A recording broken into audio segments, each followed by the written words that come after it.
Assalamualaikum warahmatullahi wabarakatuh. Alhamdulillah, assalatu wassalamu ala rasulillah wa ala alihi wa ashabihi wa mawala. Asyhadu an la ilaha illallah wahdahu la syarikalah wa asyhadu anna muhammadan abduhu wa rasuluhu la nabiyya ba'dah. Ya ayyuhallazina amanu taqullaha haqqa tuqatih wa la tamutunna illa wa antum muslimun. Amma ba'du. Alhamdulillah, puji syukur Bapak Ibu jamaah yang berbahagia, kita aturaken kehadirat Allah Subhanahu wa taala dengan limpahan nikmat, hidayah dan inayahnya pada kesempatan yang penuh dengan kebahagiaan ini. Kita dipertemukan di majelis yang sangat-sangat mulia dalam rangka untuk melanjutkan kajian rutinitas kita tafsir Al-Quran, dengan harapan kita akan mendapatkan satu tambahan ilmu dari Allah Subhanahu wa ta'ala yang bermanfaat. Amin. Jamaah yang berbahagia, malam hari ini kita masih akan teruskan materi surah Al-Lail yang insya Allah malam hari ini nanti kita akan masuk pada ayat yang ke-10. Jumlah ayatnya ada 21. Malam hari ini baru akan kita mulai ayat yang ke-10. Seperti biasa, untuk menambah satu nilai kebaikan dari kajian kita perlu tilawah terlebih dahulu. Dibuka secara bersama surah Al-Lail. A'udzu billahi minasy syaithanir rajim.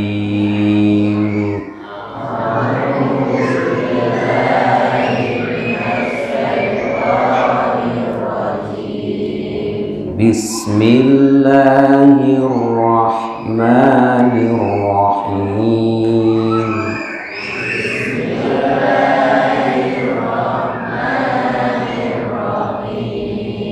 Wal-laili idza yaghsha.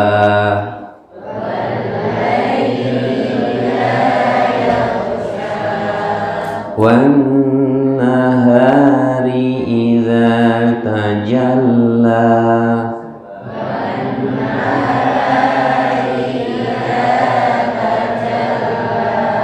Wa ma khalaqadz zakara wal untha.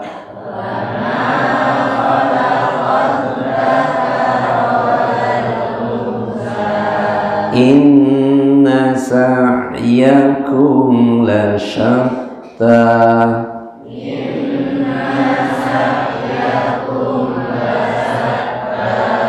Fa'amma man a'ta wattaqa.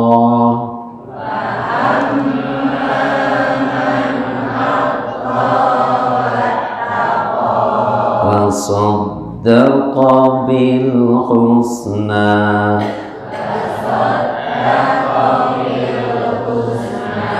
Fasanuyassiruhu lil yusra.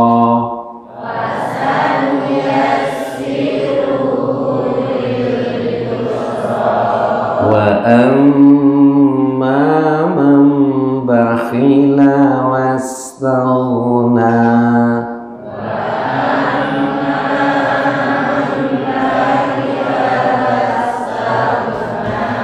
Wa kadzdzaba bil husna.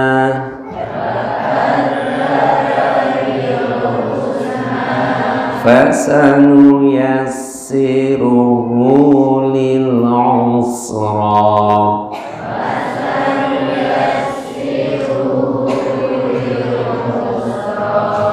wa ma yughni anhu maluhu idza taradda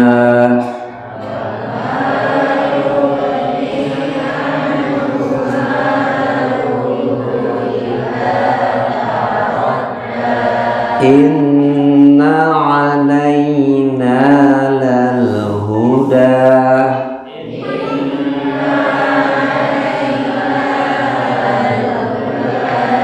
wa inna lana lal akhirata wal ula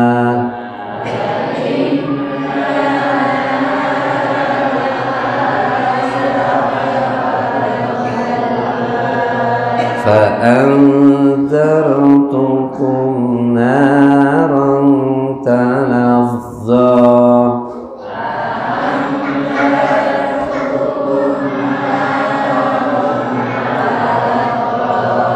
لا يصلاها إلا الأشقى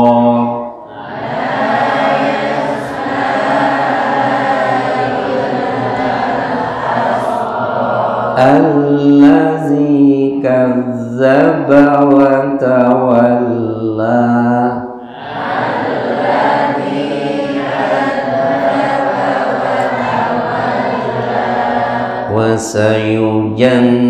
وسيجنبها الأتقى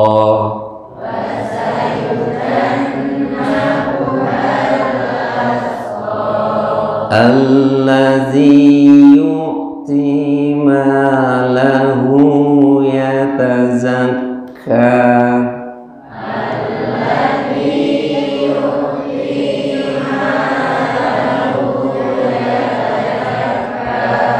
وما لأحد عنده من نعمة تجزى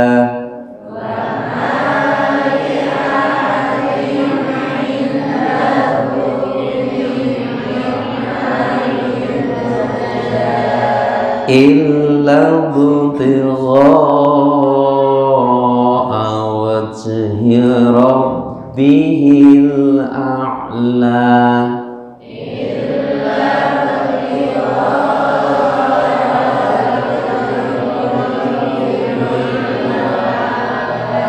ولسوف يرضى.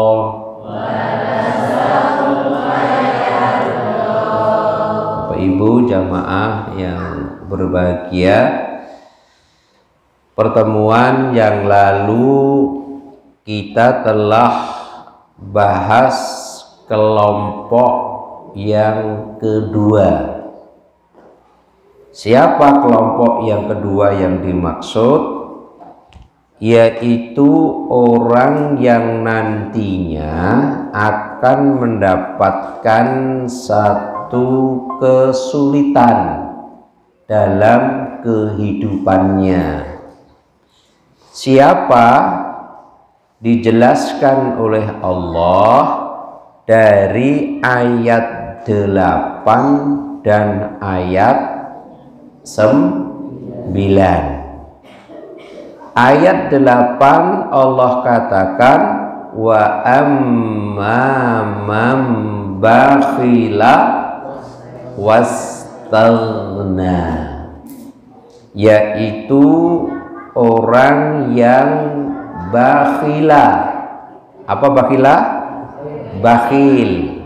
Wastaghna, orang yang tidak merasa butuh kepada Allah. Dan yang ketiga, wa kadzdzaba bil husna, yaitu orang yang mendustakan tentang al husna. Beberapa penafsir tentang al husna telah kita kaji beberapa waktu yang lalu. Nah, karena memiliki 3 sifat yang ada pada ayat 8 dan 9, maka Allah menyampaikan ancamannya, fasanu yassiruhu lil usra. Apa ancaman Allah? Maka kelak kami akan menyiapkan. Siapa ini? Allah. Kelak kami akan menyiapkan baginya, nya siapa? Nya orang yang memiliki apa? 3 sifat yang digambarkan Allah pada ayat berapa tadi? 8 dan 9. Apa?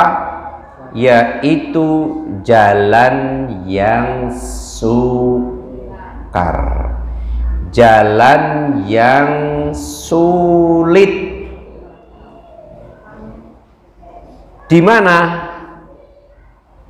Baik kesulitan yang ada di mana?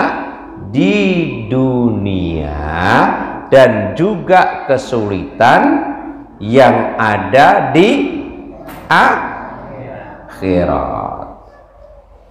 Nah, kesempatan malam hari ini baru akan kita kaji kesulitan yang akan ditemui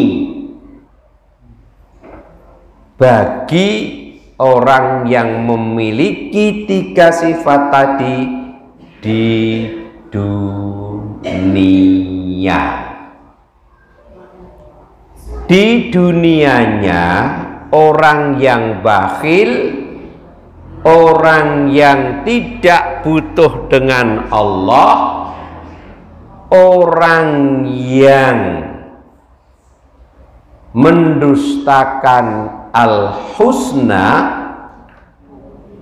di dunianya akan memperoleh kesengsaraan, kesulitan.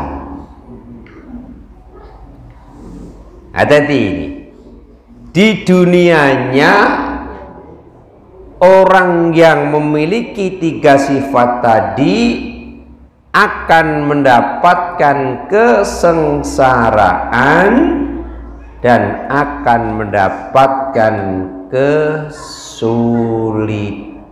Itu di mana? Di dunianya. Apa kesengsaraan dan kesulitannya?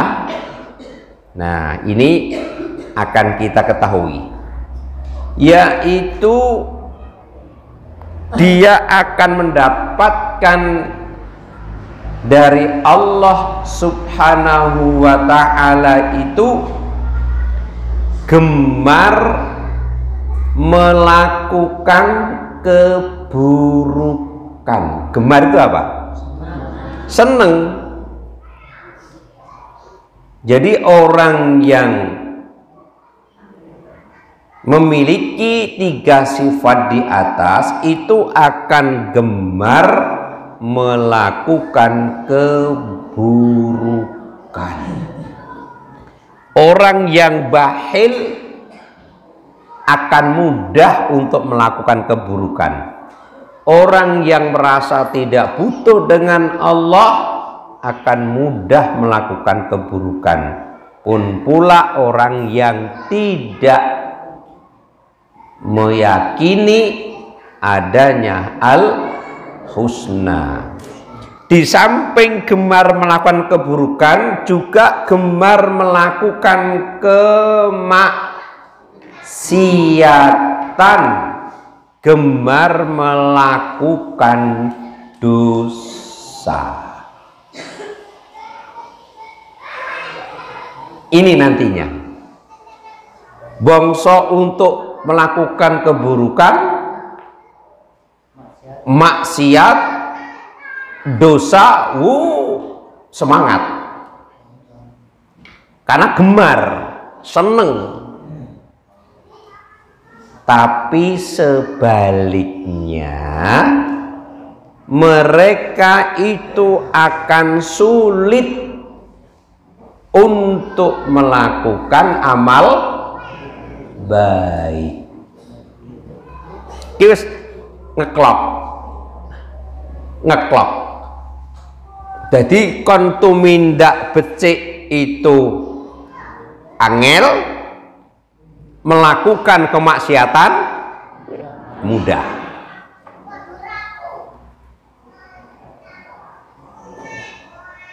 Anggere arep dijak tumindak becik no, alasan iki enek-enek wae. Enek-enek wae sing jarene yo ngaji yo, jarene lagi kesel sok beneh yo ngaji yo, enek-enek alasane. Gaweane rung rampung, enek meneh gaweane, terus sulit, berat untuk melakukan satu kebaikan.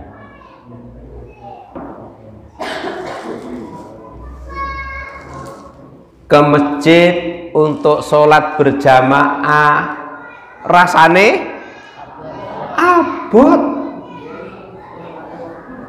Yang masjid berjamaah rasane abot. Ning nek nyang tempat objek wisata sing adoh rasane enteng.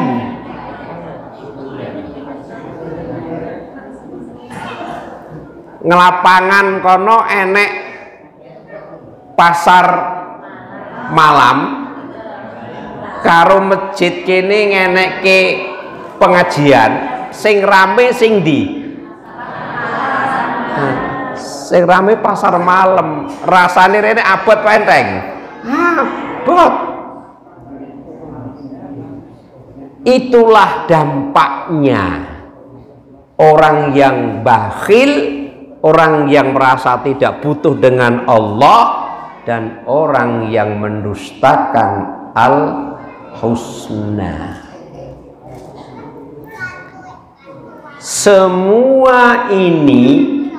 Semua ini maksudnya mudahnya melakukan keburukan, sulitnya melakukan kebaikan, itu bukan semata-mata kehendak Allah, bukan.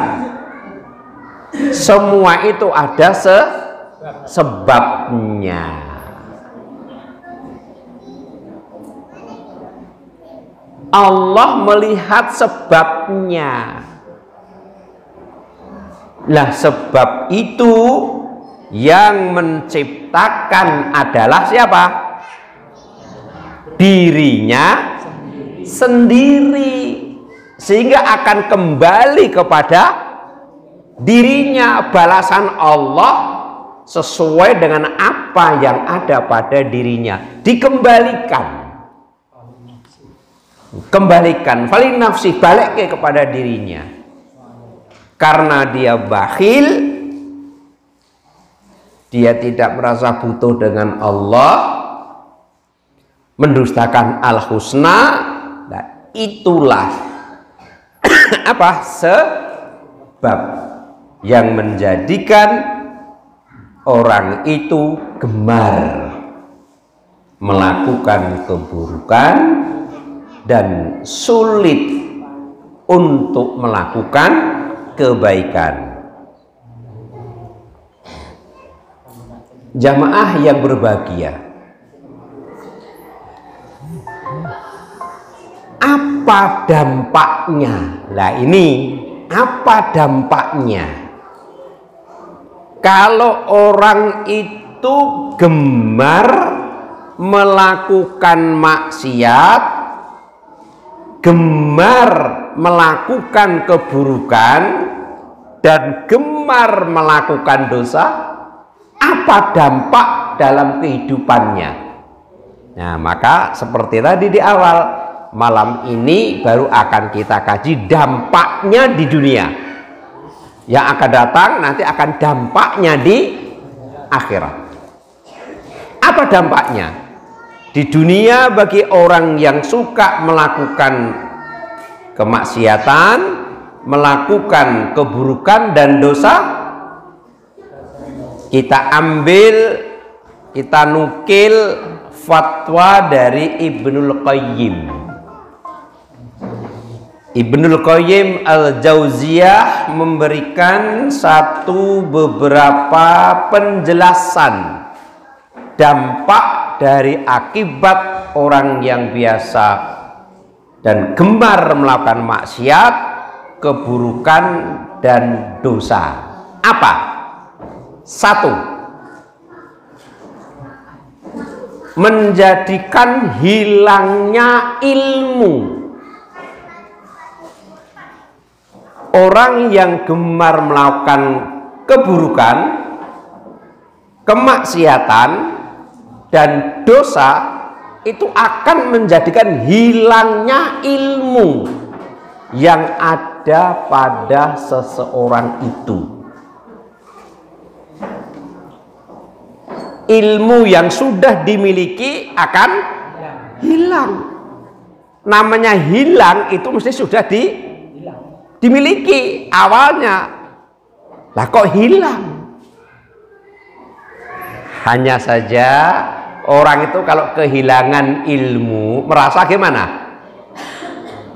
Merasa apa? Merasa nggak apa-apa. Karena apa? Nggak kelihatan. Tapi kira-kira apa mau kehilangan uang, ngono piye? Wah, sing nyimpen tenanan.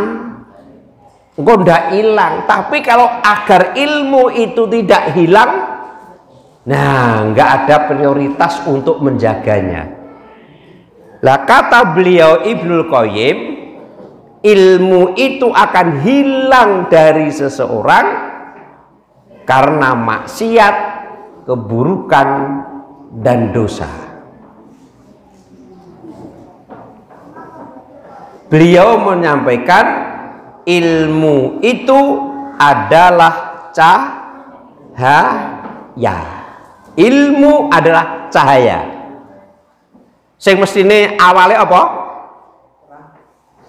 Peteng jadi terang karena ada ilmu. Karena bercahaya. Dan cahaya ilmu itu yang memberikan adalah siapa?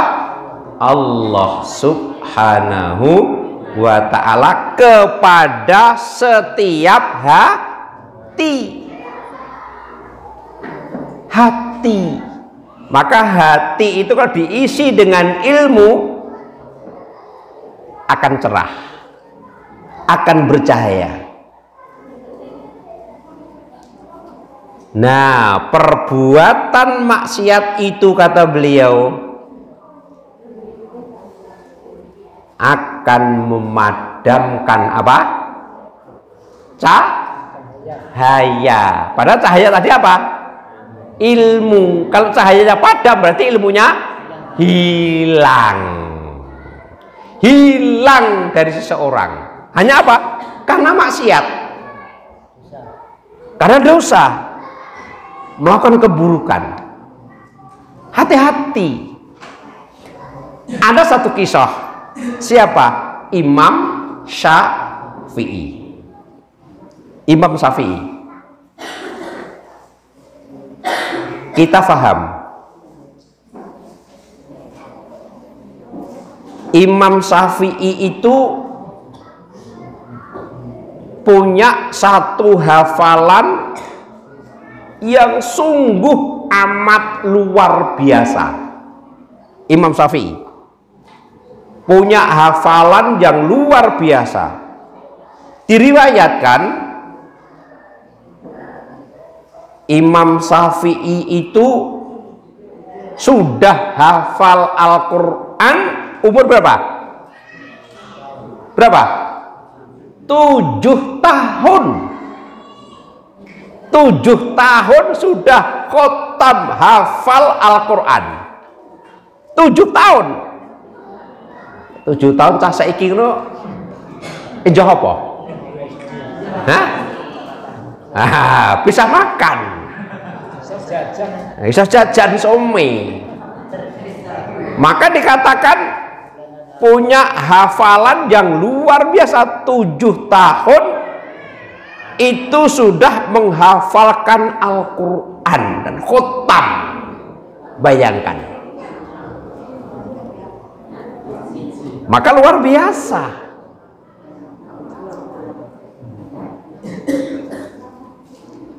Dan beliau menyampaikan menghafalkan kitab apa? Kitabnya Imam Syafi'i apa?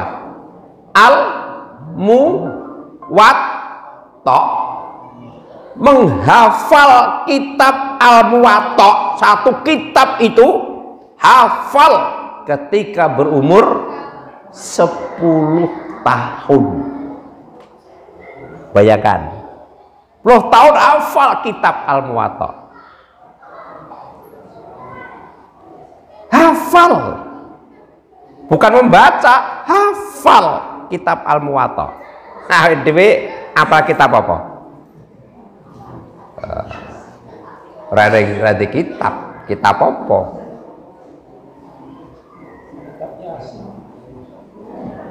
Dan ketika umur 15 tahun beliau itu sudah mulai berfatwa.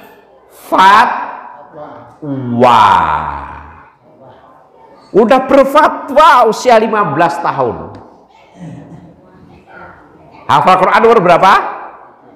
7 tahun. Hafal kitab Al-Muwatta 10 tahun. 15 tahun sudah berfatwa. Luar biasa kan?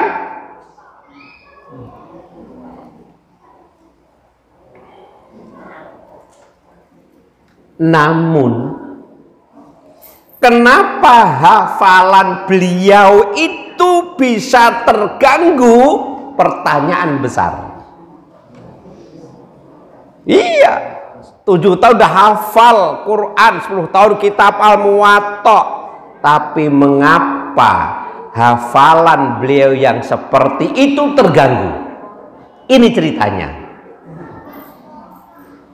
Suatu hari Imam Syafi'i mengadukan kepada gurunya. Siapa gurunya? Waki. Kepada gurunya Waki. Beliau berkata, wahai guruku, aku tidak dapat mengulangi. Hati-hati. Aku tidak dapat mengulangi hafalanku dengan cepat. Merasakan Imam Syafi'i. Dedel men aku saiki. Nek wong arek jong dedel. Apal kok angel ra jamak, baleni kok angel jamak. Ya guruku. Aku tidak dapat mengulangi hafalanku dengan cepat. Apa sebabnya? Hebat. Gurunya Waki berkata, wahai Imam Syafi'i, engkau pasti, kata gurunya, orang mung kira-kira, engkau pasti, bukan jangan-jangan, bukan begitu. Gurunya bukan ngetika jangan-jangan, engkau pasti pernah melakukan satu dosa. Kata siapa? Kata gurunya Waki. Orang kok jangan-jangan kamu anggap pasti gitu. Kamu lakukan dosa. Coba. Hebatnya seorang guru, coba engkau merenung. Temukan dosa apa yang pernah kau lakukan. Renungkan. Masya Allah. Imam Syafi'i pun merenung. merenung dan merenung, mencari apa dosa yang pernah aku lakukan sampai hafalanku seperti ini.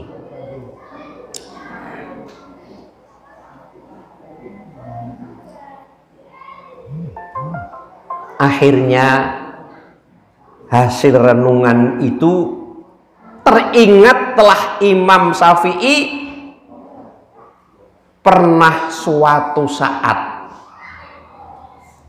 beliau melihat seorang wanita tanpa sengaja.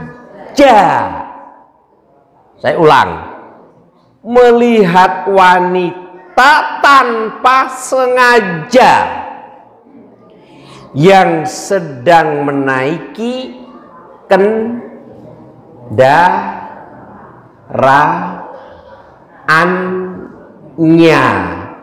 lantas tersingkaplah.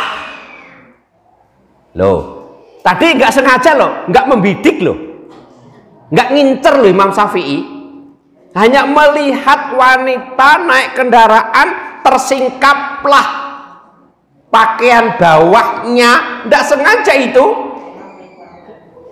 Imam Syafi'i melihatnya terus memalingkan wajah, bukan lumayan vitamin, bukan begitu. Iya, ada seorang wanita naik kendaraan, tersingkaplah pakaian bawahnya. Imam saya hanya melihat tapi tidak sengaja, terus memalingkan. Lah, yang dilihat itu apa? Ada perbedaan pendapat di sini. Ada yang mengatakan tersingkap pada pahanya, ada yang terlihat mata kakinya saja. Mata kakinya apa toh? Mempolok. Seandainya itu hanya polok tok, itu dia memandang aku telah bermaksiat, itu tidak sengaja. Akhirnya aku memalingkan wajah. Beliau melihat wanita yang tidak halal baginya, lantas beliau menyebut dirinya bermaksiat hingga ia lupa terhadap apa yang telah dihafalkannya. Potongan awake dhewe menteleng neng TV. Eman-eman. Wong itu injeksi vitamin katanya. Iya, menteleng TV. Wes, kayak pakaian dengan TV ngono kae. Wah, gak karu-karuan. Kocar-kacir. Imam Syafi'i hilang hafalan yang ada. Maka Bapak Ibu lihat anak-anak yang di pondok. Anaknya yang di pondok itu nggak bisa keluar, nggak boleh interaksi dengan dunia luar. Apa? Akan banyak apa? Maksiat. Maka pondok tahfidzul Quran rekep, nggak boleh komunikasi keluar ke dunia luar, hanya ada di dalam. Karena luar penuh dengan maksiat. Mata hafalan Quran saben dina melihat maksiat hancur nanti. Urung enek, urung ngapal akeh mlebune wis enek wae dadi hilang. Kemaksiatan, dosa, keburukan di dunianya akan berdampak hilangnya ilmu. Mula nek putra-putrane ben hafalannya cerdas, punya ingatan yang diisolasi. Lihat TV untuk hiburan, dampingi. Yang dilihat apa nak? Lihat. Yang ada nilai pendidikannya, dilihat, didampingi. Selesai ya nak ya, selesai. Dah, ayo bubu, didampingi. Ora kok malah dek le tongkrong ono TV, ngonek film lekas, ibu diceluki. Wah. Ya, kok diceluki. Lah, ibu kemana? Ibu mau ngaji dulu. ke kamar. Nanti kalau filmnya lekas aku diceluki. Oh, agak ngaji.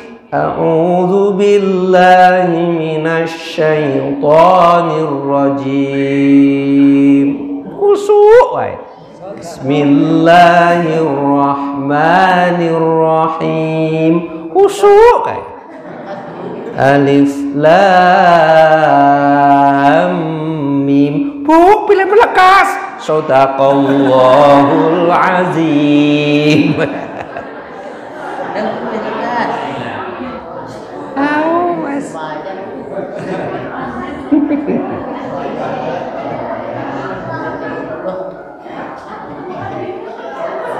Ning mau Tegalrejo isih alasan lumayan kan 3 huruf. 3 huruf kan 30. Lah kok didelok ilang kabeh. Ndeloke sak jam macane 2 menit ilang. Tombok nanti. Yang pertama.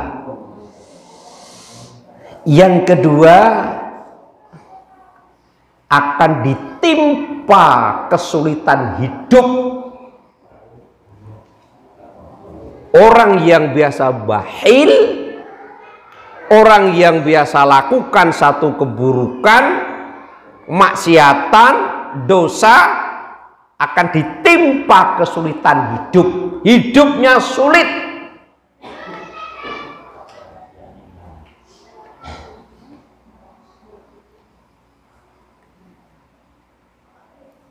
Dia merasa dosa-dosa maksiat yang dilakukan bukanlah faktor yang mempersulit perasaannya. Dianggap biasa, nggak apa-apa. Maksiat jalan terus, dosa jauh. Dikira itu bukan faktor yang menjadikan sulit hidup di dunia.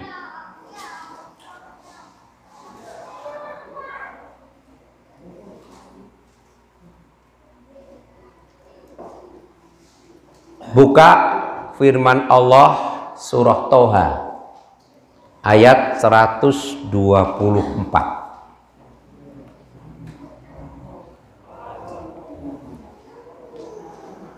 Firman Allah surah Toha ayat 124.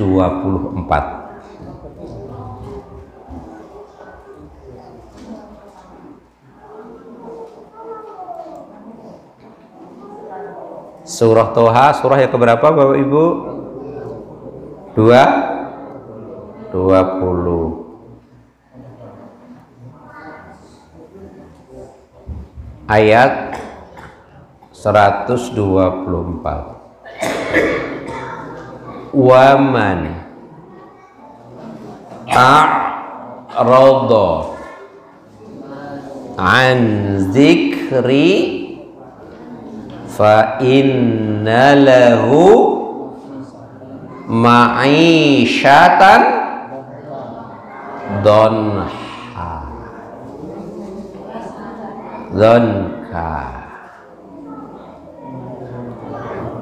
Barang siapa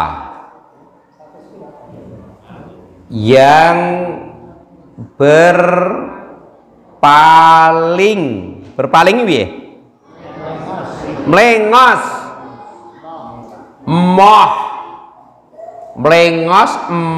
ranggup, bris, sin, nis. Siapa yang berpaling dari peringatanku? Ku siapa? Allah. Berarti kalau dia berpaling dari peringatan Allah, berarti dia melakukan apa? Kemaksiatan, keburukan, dosa. Kenapa? Berpaling dari peringatan Allah. Allah nggak inginkan orang melakukan seperti itu, tapi nggak digubris, dia berpaling. Jangan dosa, jangan melakukan keburukan, jangan bermaksiat, nggak digubris. Apa kata Allah? Maka sesungguhnya baginya penghidupan ma'isyah, dzanka yang sempit. Jadi orang yang maksiat, orang yang gemar melakukan keburukan dan dosa, Allah ancam penghidupan yang sempit. Kenapa Allah mengancam? Karena ada awalnya, ada sebabnya. Apa sebabnya? Dia berpaling dari peringatan Allah. Jamaah yang berbahagia, apa maksudnya penghidupan yang apa? Yang sempit? Kan begitu. Apa maksudnya? Ada beberapa penjelasan. Saya aturkan yang pertama, dia akan mendapatkan kesengsaraan dan kesusahan dalam kehidupan. Hidupnya akan sengsara, hidupnya akan susah. Itu yang pertama.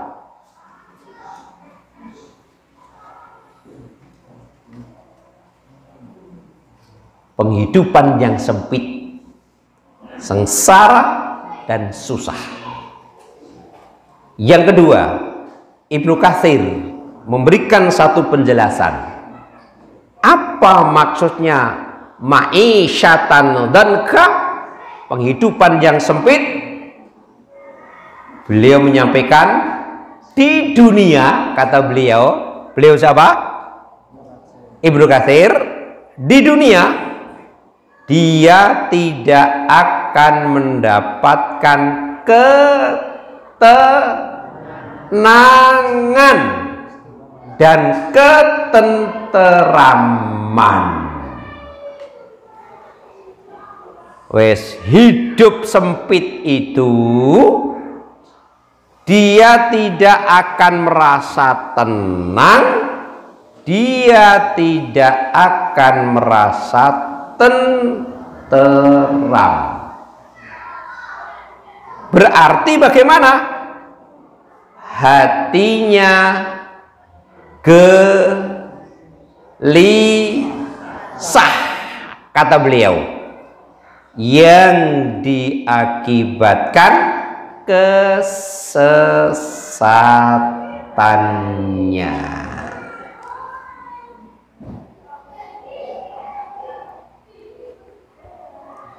Meskipun, kata beliau, secara lahirnya nampak begitu enak, lahirnya enak, orang yang jauh dari Allah, orang yang biasa maksiat, orang biasa melakukan keburukan, melakukan dosa, kelihatan lahirnya itu enak, kelihatan, tapi dia sebenarnya tidak tenang dan tidak tentram. Lahirnya begitu enak, bisa mengenakan pakaian yang dia kehendaki karena fasilitas ada. Punya pakaian baru, ada orang yang membeli sama dengan dia, langsung itu di peti eskan, ganti lagi. Merasa apa? Malu karena sudah ada yang ngembari. Wah, secara lahir ketoke ngono, ketoke enak. Enggak, bisa mengkonsumsi jenis makanan apa saja yang ia inginkan. Pakaian serba ada, makanan bisa milih. Awake dhewe nek dahar iso milih saeneke. Arep milih apa? Ora iso milih. ya saeneke sing ning ngarepan ki apa? Eneke godhong pogong ya langsung dadi preteli, eneke kangkung ya ndang diprotoli, eneke elung ya dadi protoli, eneke tuntut ya ndang disenggrok, eneke landing ya ndang ditiungke, eneke kluwih ya dadi segrok, eneke katis gak iso milih, adanya ya itu. Tapi kalau dia itu tidak bermaksiat, hatinya tenang. Iya. Tapi ini apapun fasilitasnya ada, tapi nggak tenang, nggak tentram. Dan dia bisa tinggal di mana saja yang ia kehendaki, kata Ibnu Katsir. 1 minggu ini di kota sana. Nanti 2 minggu lagi pindah ke kota mana? Di hotel. Liburan ke sana ke puncak. Iya toh, liburan sana ke puncak serba ada, tapi belum tentu hatinya tenang, tentram. Awet dia liburan ke puncak mana?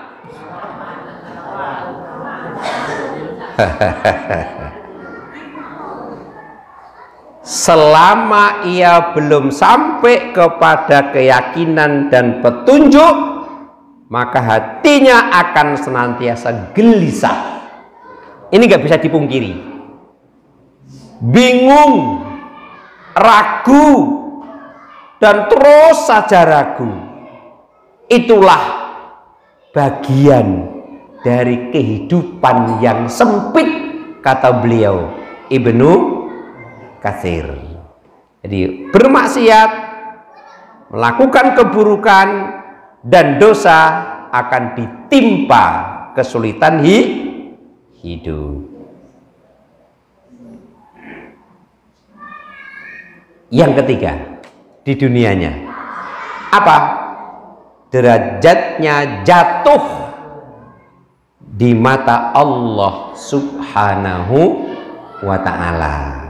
Derajatnya jatuh di mata Allah Subhanahu wa ta'ala.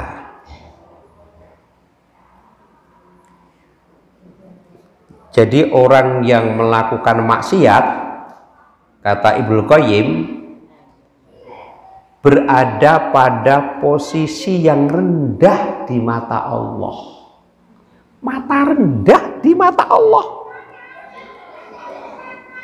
Tapi biasanya orang itu pengen di mata apa? Manusia. Manusia orang, manusia. Derajatnya pun jatuh di sisi Allah. Karena apa? Maksiat melupakan Allah. Dibuka surah At-Taubah ayat 67.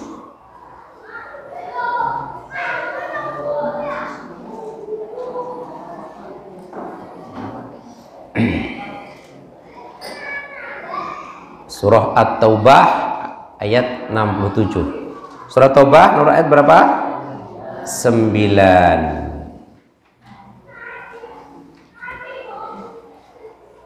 Surah At-Taubah surah 9 ayat 67. Bagaimana kata Allah? Agak itu potongan ayat saja, potongan ayat di tengah-tengah. Nasullaha fanasiyahum. Ya, nasullaha fanasiyahum. Mereka siapa?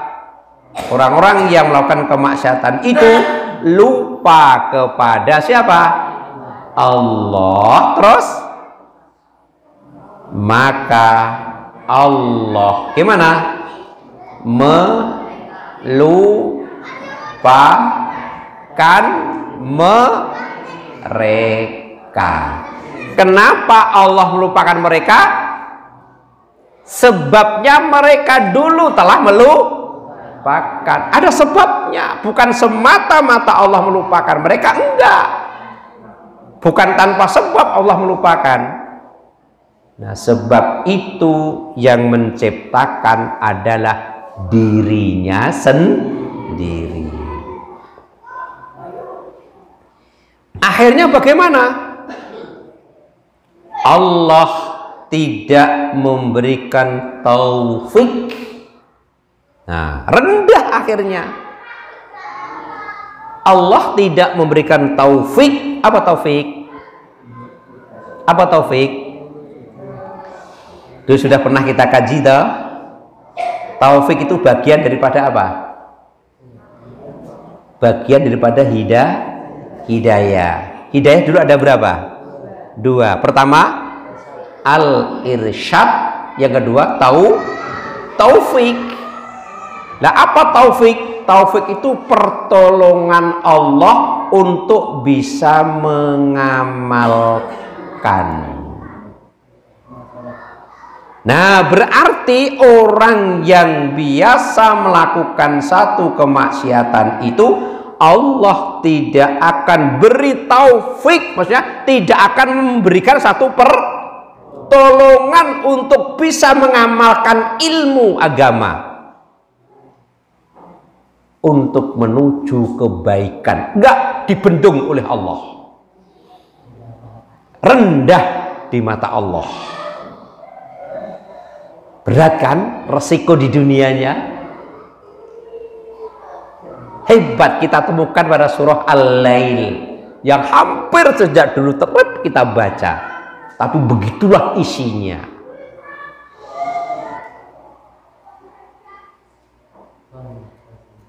Ada satu asar.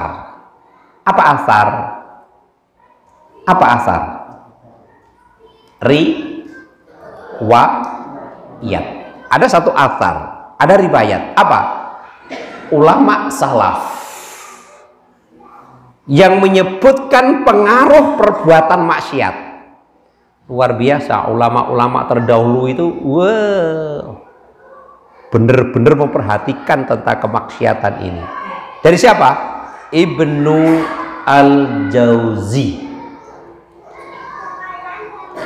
Beliau berkata di dalam kitab Talbisul Iblis. Apa Talbisul Iblis? Apa? Talbisul Iblis. Apa talbis? Apa talbis? Iblis apa iblis? Ya iblis, talbis. Dalam kitab Talbisul Iblis. Apa? Talbis apa talbis?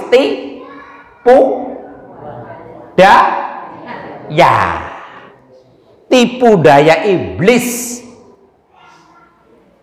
Beliau siapa? Ibnu Al-Jauzi ngendikake dalam kitab Talbisul Iblis dari Abu Abdillah bin Al-Jalla, berkata begini, aku sedang melihat seorang anak Nasrani. Gara-gara coba itu, melihat seorang anak Nasrani yang tampan wajahnya. Nah, Imam Syafi'i ini ora delok memang, karena nggak sengaja ini melihat penampilan seorang anak Nasrani yang tampan wajahnya. Lalu lewat di depan saya Abu Abdillah Al-Baikha. Dia berkata, kenapa berhenti? Saya menjawab, wahai paman, tidakkah Anda melihat bentuk ini? Terkejut dengan wajah yang tampan. Bagaimana ia bisa disiksa dari api? Lalu dia menepukkan kedua tangannya di bahuku sambil berkata, sungguh kamu akan menanggung akibatnya. Cuma melihat orang. Apa akibatnya? Al-Jala berkata, saya pun menanggung resikonya. 40 tahun kemudian saya lupa hafalan Quranku. hina di sisi Allah. Masya Allah. Itulah pengaruh maksiat dalam kehidupan. Ibnu Qayyim menyampaikan banyak, Bapak, jamaah, ibu yang kami hormati, banyak. Ini baru 3. Dan insya Allah akan kita sambung lagi. Besok akan datang baru sampai 3. Masih akan ada 4, 5, 6, 7, 8. Itu dampaknya. Mudah-mudahan bermanfaat. Pas 1 jam 9 lebih seperempat. Tadi jam 8:04. Subhanakallahumma wa bihamdika asyhadu an la ilaha illa anta astaghfiruka wa atubu ilaik. Assalamualaikum warahmatullahi wabarakatuh.